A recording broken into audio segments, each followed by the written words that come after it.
श्वास को बाहर छोड़िए और विश्राम कीजिए।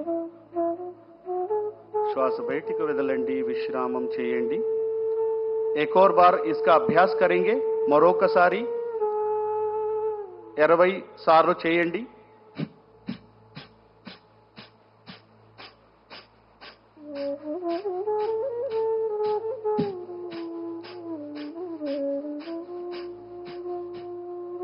और धीरे से श्वास छोड़िए और विश्राम कीजिए।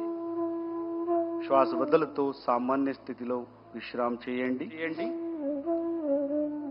और धीरे से हाथों को नाक पर रखें और धीरे से लेफ्ट नॉस्ट्रिल से सांस को अंदर लीजिए।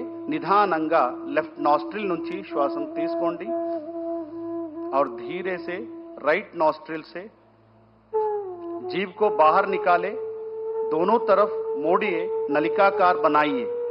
నాలుక బయటికి తీసి రెండు వైపు మడిచి పెట్టండి और धीरे से जीभ से श्वास को अंदर लीजिए और नाक से बाहर छोड़िए।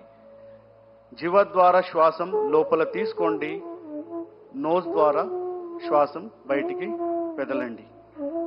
एक और बार इसका अभ्यास करेंगे। जीव से श्वास को अंदर और नाक से बाहर। మరొకసారి प्रैक्टिस చేద్దాం। यहाँ प्राणायाम शरीर में शीतलता को प्रदान करता है, पित्त दोष को नियंत्रित करता है। और धीरे से श्वास छोड़ते हुए सामान्य स्थिति में आइए। నిదానంగా శ్వాస వదులుతూ సామాన్య స్థితికి రండి, విశ్రామం చేయండి। యోగాసనాలు వేయడం మొత్తం ఆరోగ్యాన్ని పరిరక్షిస్తుంది।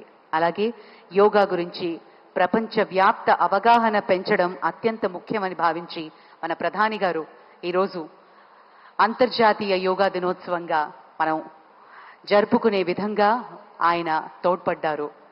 ప్రతి ఒక్కళ్ళకి, విద్యార్థులందరికీ భారత నావికాదళం మనం చూస్తున్నటువంటి ఆ షిప్ మీద కూడా యోగాభ్యాసం చేశారు ఈరోజు। మరియు ఒకే ప్రదేశంలో 3 లక్షలకు పైగా యోగ అభ్యాసకులు పాల్గొని సరికొత్త రికార్డుకి మనం నెలకొల్పబోతున్నాము। మరి అలాగే ఇదే వేదిక మీద 28 కిలోమీటర్ల పొడవున యోగాభ్యాసం చేశాము। మరికొద్ది క్షణాల్లో ఆ శుభవార్త కూడా మనకి తెలియబోతోంది। మరోసారి ఈ కార్యక్రమానికి సహకరించిన ప్రతి ఒక్కరికి పేరు పేరున కృతజ్ఞతలు తెలియజేసుకుంటున్నాను।